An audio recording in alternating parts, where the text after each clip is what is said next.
Michigan State. So we're very excited about this team. Of course, it's October. Every coach is undefeated, so everybody's excited about their team right now. But we were an NCAA tournament team last year. We have 84% of our scoring back. A first-team dynamic guard in Mia Clouden averaged almost 19 points a game for us last year, and she is really fun to watch. And a much more experienced group with our top 7 players back. So the Big Ten women's basketball side of things was very exciting to watch last year with 7 of us in the NCAA tournament. There's many of us in the league.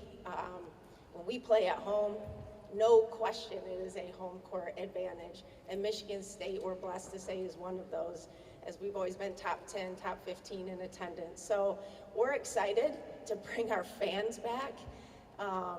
I do want to thank our marketing team for all the cardboard cutouts, but they weren't very loud. And so we're really looking forward to seeing and feeling the energy in Breslin Arena. So with that, I will be happy to take any questions you may have.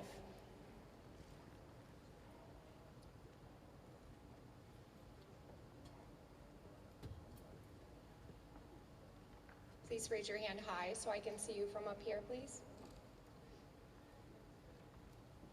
Oh, one in the back. Hi, Suzy. Can you talk about what Matilda brings to the team this year, the impact she's had so far? Sure. So he's referring to Matilda Ek on our team, and last year, another fun part of COVID and the pandemic, she is from Sweden, and we could not get her out of the country. And we tried everything we possibly could, but due to the COVID and the pandemic, we certainly couldn't get her out. We tried everything, and it was a touch and go, to be honest, to even get her here this year. She had to get her student visa from another country to come to the U.S.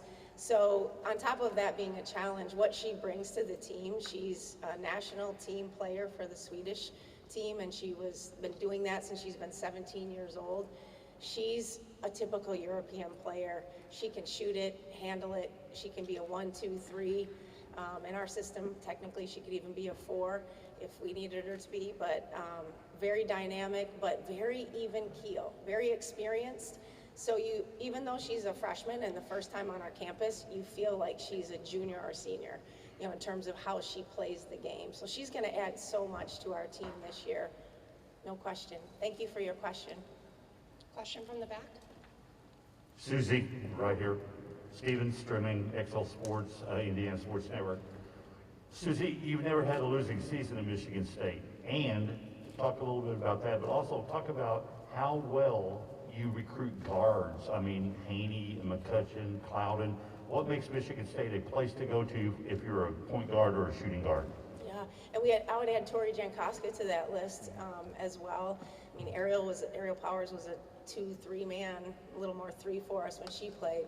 But I just, it's important to have every position covered, obviously. I mean, you can't win at a high level without everybody, but I do think dynamic guard play at Michigan State, it takes you to another level. When they can create their own shot.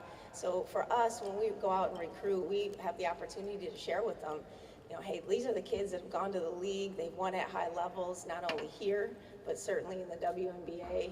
Ariel's a world champion, Haney's a world champion. So I think what we do translates extremely well to the next level.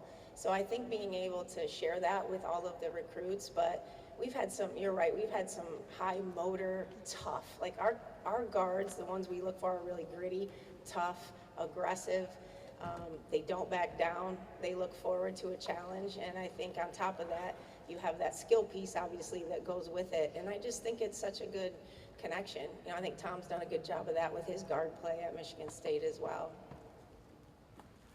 Right up front.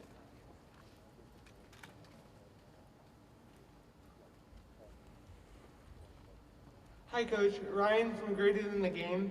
After your hot start last season, what's it going to take to emulate that again?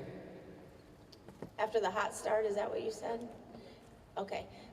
Well, I mean, probably the experience that we have, I'm banking that will carry over certainly early in the season.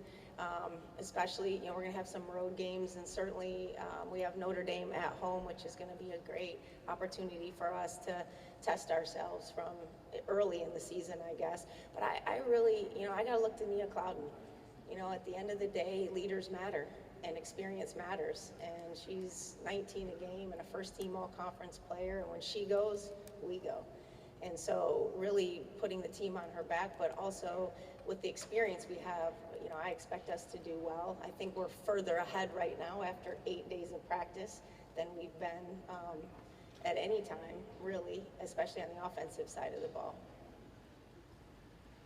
Additional questions for Coach?